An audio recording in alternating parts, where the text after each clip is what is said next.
दोनों आंखों के पीछे मध्य भाग में जीव बैठा है, दाहिनी तरफ गुरु का स्थान है और बाईं तरफ काल बैठा है। इस धरती पर जितने भी जीव हैं सबकी डोरी काल के हाथ में है।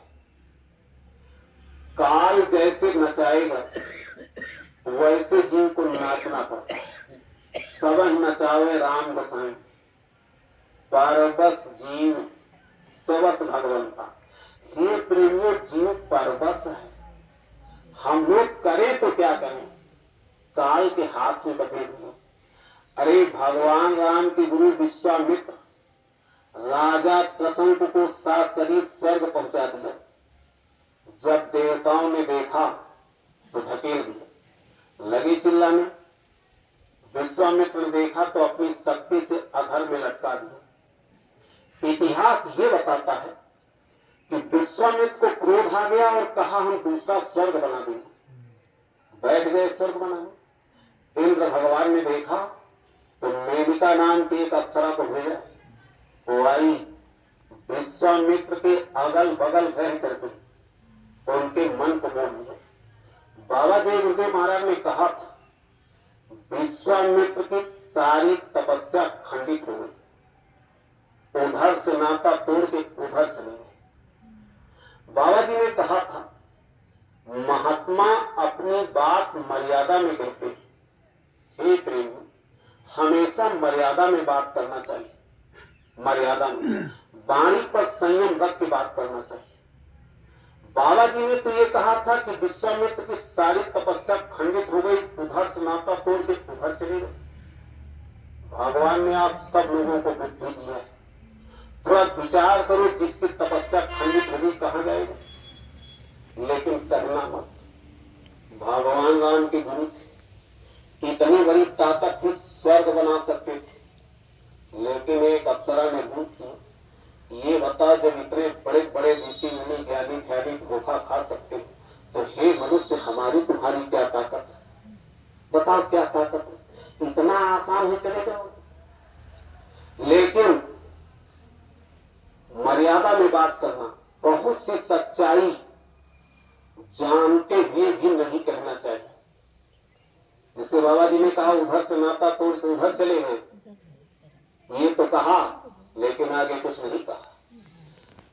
राजा भोज के यहां एक कलाकार आया और कहा मैं एक बार देखूं तो उसकी फोटो बना सकता हूं। राजा भोज ने कहा ये कौन सी बड़ी बात है, ऐसे तो बहुत से लोग। कहा केवल नाम बता दिया जाए तो मैं फोटो बना सकता हूं। तब राजा भोज ने कहा ये तो बड़ी बात है, अरे नाम बता दिया जाए और उसका फोटो बना दे, कलाकार देखा ना हो। तो राजा भोज ने अपनी स्त्री का नाम बता दिया, बना करके फोटो ले आए। देखा तो हूबहू वही फोटो। राजा भोज ने सबको दिखाया, सब ने कहा ये तो महारानी का फोटो। वहां कालिदास भी रहते थे। कालिदास विद्वान थे, संत नहीं, महात्मा नहीं, और क्षमा करना विद्वान धोखा खा जाते। देखो कैसे धोखा खा गए। जब राजा भोज ने सबको दिखाया, सबने हाँ कर लिया। राजा भोज ने भी देखा, कहा बात तो सही है, फोटो तो एकदम सही। कहा कालिदास देखो सही की गलत। तो कालिदास ने कहा इसमें एक कमी है। राजा को भी बड़ा ताजुब हुआ कि हमसे ज्यादा तो हमारी औरत को कोई नहीं देखता और फोटो हूबहू है। तो कलाकार ने पूछा कि अच्छा बताओ क्या कमी है। राजा ने नहीं पूछा। तब राजा भोज ने कर दिया कि महारानी की जंघा में तिल है और इसमें वो तिल नहीं है। बात तो सही कहा, लेकिन इसी बात को लेकर के राजा नाराज हो गया और कहा ले जाओ इनको जंगल में, इनका मार करके कलेजा ले आओ। इसलिए बहुत सी सच्चाई को जानते हुए नहीं करना चाहिए, नहीं करना चाहिए। हमेशा विवेक से काम लेना चाहिए। वो तो मंत्री ने बचा लिया था उनको। तो गुरु महाराज ने तो ये कहा था कि विश्वामित्र की सारी तपस्या खंडित हो गई, उधर से नाता तोड़ के उधर चले गए। विचार करो कहां गए हो। तो हमारी तुम्हारी क्या ताकत है प्रेमी, जीव काल के हाथ में बंधा।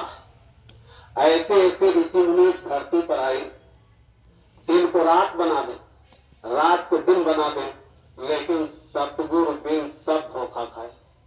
ऐसा इसलिए विश्वामित्र के साथ हो गया कि विश्वामित्र का कोई समर्थ गुरु नहीं था। जब समर्थ गुरु होगा तब बचाएगा।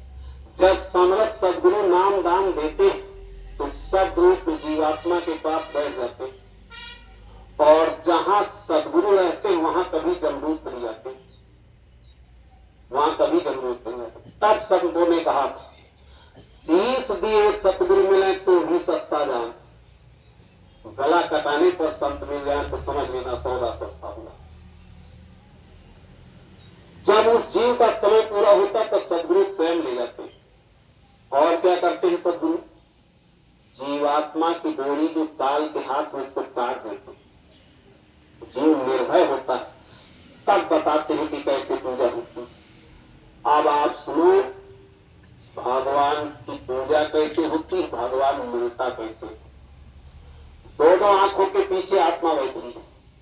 यही घाट पर मन को रोक करके आत्मा से परमात्मा का सुमिरन किया जाता है। सुमिरन माने याद करना। जब ये आत्मा अपने प्रभु को पुकारती तो वह नाम केवल संत जानते हैं।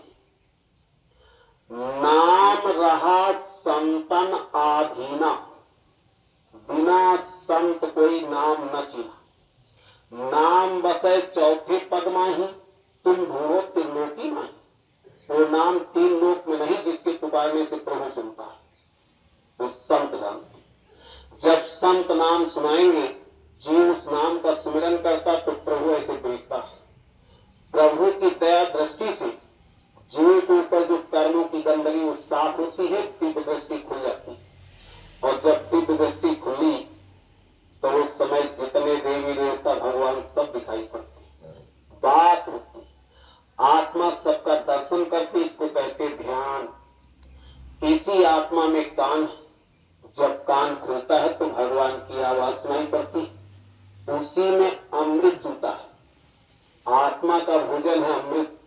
आत्मा अमृत पीती है, आवाज को पकड़कर प्रभु के घर जाती। इसको कहते हैं भजन। सुमिरन, ध्यान, भजन, ये तीन क्रियाएं हैं भगवान को पाने की। यह रास्ता संतों से मिलता है। बाबा देवदेव महाराज का आदेश है कि रात दिन मिला के 24 घंटा होते, 22 घंटा तो अपना काम करो, 1 घंटा सुबह, 1 घंटा शाम सब लोग सुमिरन ध्यान भजन करें। आगे जो खराब समय आ रहा है, सुमिरन ध्यान भजन से काट सकते हो, बाकी तुम्हारे सभी संसाधन फेल हो गए। ये बात बाबा जी ने कहा। पूज्य महाराज जी ने कहा है, नियम बना लो, पहले भगवान का भजन करेंगे, बाद में भोजन करेंगे, तो यहां भी सुखी रहोगे और वहां। महात्माओं ने ये कहा है, 100 काम छोड़कर नहा लेना, 1000 काम छोड़ करके भोजन कर लेना, और दुनिया का सब काम छोड़ करके भगवान का भजन कर लेना। यही भजन तेरे संग चलेगा, पाएगा आराम। इसलिए प्रेम में भजन करो, भजन आज से संकल्प लेकर के जाओ। अगर आपको रास्ता नहीं मिला तो बाबा जी के उत्तराधिकारी पूज्य महाराज जी एक भेद बताते हैं। हम आपको निमंत्रण दे रहे हैं 28 नवंबर से 2 दिसंबर जय गुरुदेव आश्रम मथुरा में दादा गुरु का पावन भंडारा। 30 तारीख को प्रातः लगभग 7 बजे से पूज्य महाराज जी का सत्संग होगा। उसमें सुमिरन ध्यान भजन का रास्ता मुफ्त में मिलेगा। ना आपको चेला बनना है, ना दक्षिणा देना। सुन करके समझ करके सुबह शाम करना, करोगे तो आपको अनुभव होगा। आपके अनुभव में आए सही है तो करना, और लगे गलत तो मत करना। फिर क्या करना? किसी सच्चे संत को ढूंढ लेना और रास्ता लेकर के भजन करना। जो आपका कल्याण कर दे उसी से करा लेना। महात्मा कभी किसी की बुराई नहीं करते, लेकिन भजन करो। रामचरितमानस में ये लिखा है, सुदस राका पतिदय तारा गण समुदाय, सकल गिरिन दौलाइए रवि दिन रात न गए। इस धरती पर 16 चंद्रमा उतार दो, पूरे नक्षत्र उतार दो, सारी धरती की लकड़ी कटाकर सुखाकर पहाड़ों पर रख दो, सारी धरती का डीजल पेट्रोल तेल घी डाल करके आग लगा दो, लेकिन बिना सूरज के रात जाने वाली नहीं है। ऐसा बिनु हरि भजन खगेसा, मिटे न जीवन के कलेसा। बिना भजन की तकलीफ नहीं जाएगी। आप चाहे जितना जप तप व्रत उपवास तीर्थ दान पुण्य कुछ नहीं करो, भजन करो तब उद्धार हो। और भजन का रास्ता संतोष होता है। तो मथुरा में और क्या मिलेगा? बाबा देव गुरुदेव महाराज ने अपने गुरु की यादगार में एक मंदिर बनवाया, उसमें जीता जागता देवता बैठा है। अपने गुनाह चढ़ा दो, कौन करो आगे गलती नहीं करेंगे तो गुनाहों की माफी होगी, बरकत मिलेगी और आपकी एक मनोकामना पूरी हो जाएगी। आगे इसकी जरूरत सबको पड़ेगी। क्यों? आगे महंगाई इतना बढ़ेगी, दिन में तारे नजर आएंगे, काम चलेगा बरकत से। आगे कुदरत कर्मानुसार सजा देने जा रही है। दूध का धोया कोई है नहीं, गलतियां सबसे होती, इसलिए हे प्रेमियों अपने गुनाहों की माफी करा और आपकी एक मनोकामना पूरी हो। ये निमंत्रण लेकर के हम आपके बीच आए हुए हैं। तो अच्छा ये बताओ, हमने आपको ये निमंत्रण दिया 28 नवंबर से 2 दिसंबर जय गुरुदेव आश्रम मथुरा में दादा गुरु का पावन भंडारा। तो ये निमंत्रण स्वीकार है? स्वीकार। जोर से बताओ। स्वीकार।